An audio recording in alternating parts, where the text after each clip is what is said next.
chùm riếp xua trà ngày nè play từ đây bông bồ này khán du bông bồ này gì còn bạc chạm lên mỏ phật bông bồ này bột là hông cái đàm sái chỉ môi nâng bằng kia sau đó này bông bồ này này dương rồi mà tê này thèm được máu nha này bông bồ nói nè kia dương sau tao mà slap ấy nè bông bồ nhưng mà sao chết nhám chài cho nhung sau này bông bồ mở bông bồ nữa tới nhắm từng óc cái này nè cái đàm sái trăng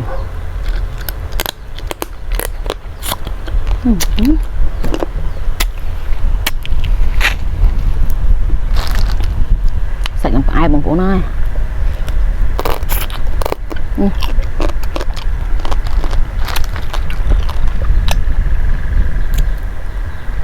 này bằng rồi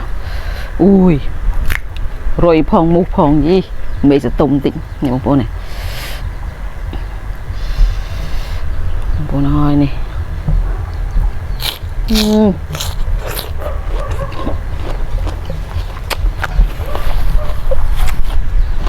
nhưng thôi tập học sai chắc nó chỉ là môn thêm rồi có làm tiếc mà này mọi người tất cả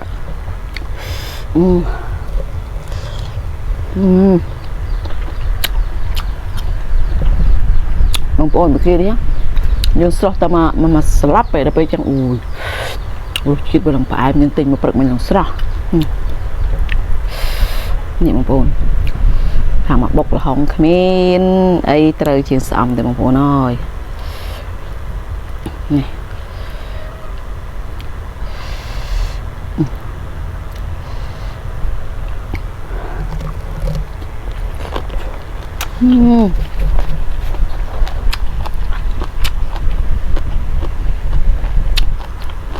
thì bị chua chết với ai đập bè mà nè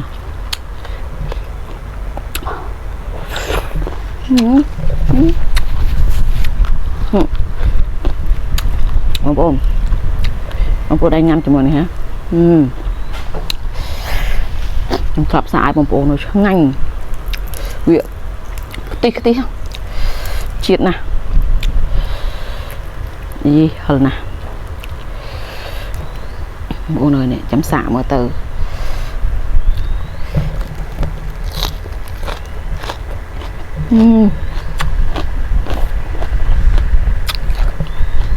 rồi rồi suối bạn ăn ở về đó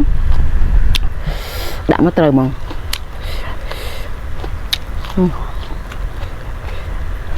hơn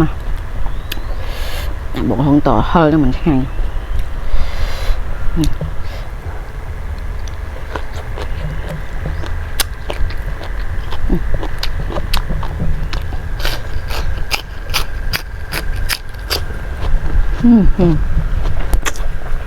một cuộc hầm gì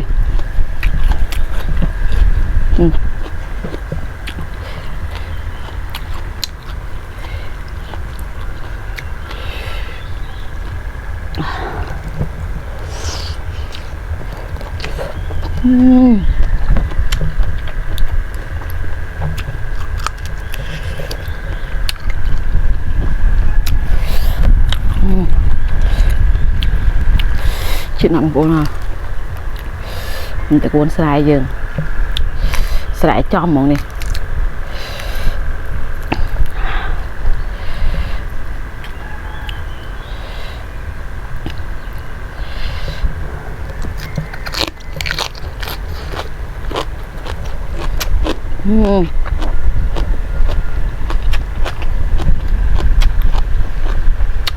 bông bông trăng nhang của mỗi chắp tờ loan một bông nhang thì chọn được cái hai ngàn ai thấy những tờ loan tem này cho đấy với nhóm tờ loan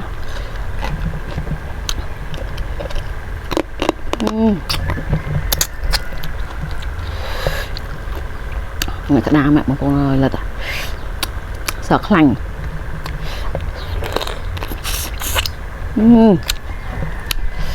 ôi chị đã mình xong mà ấy da ông cái này sao bây giờ đây nhâm chài rồi bây giờ nhâm chứ biến thật lắm thật chắc ngăn chương sâu không buồn nè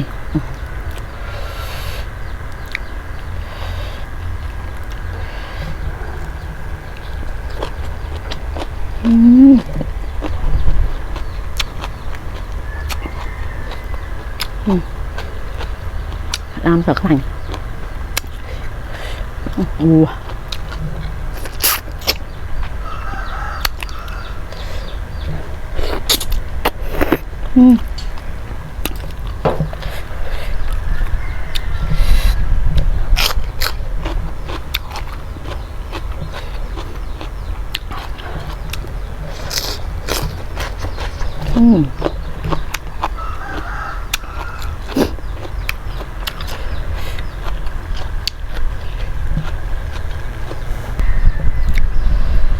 Nè. Bồ cô tụi nhưng bạn đã có lái sang một với nông tua bạn ở miền Tây Porsche đi được chẳng ở sơ tần ống sao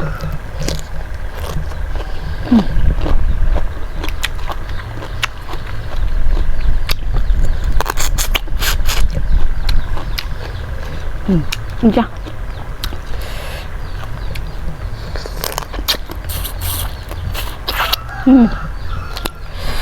không ổn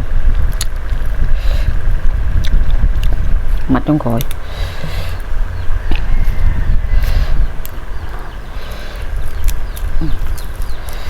chít nào bông phố nói nè bông chấm xả ta đây nhắm nè ấy cái thằng xếp này mẹ nhầm lọp lụm rồi muốn ngánh men bỏ chủ mối tự học tiết căn là trơ mong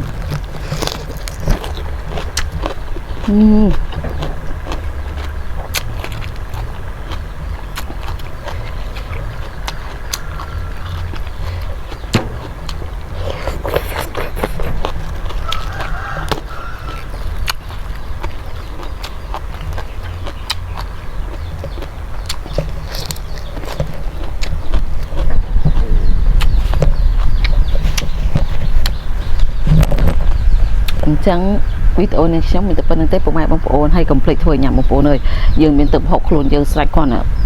mình đã đạm màu đại vô giờ bắt đi tới từ này vừa tập học dương tới mưa tam YouTube tới nè bông ôn ở con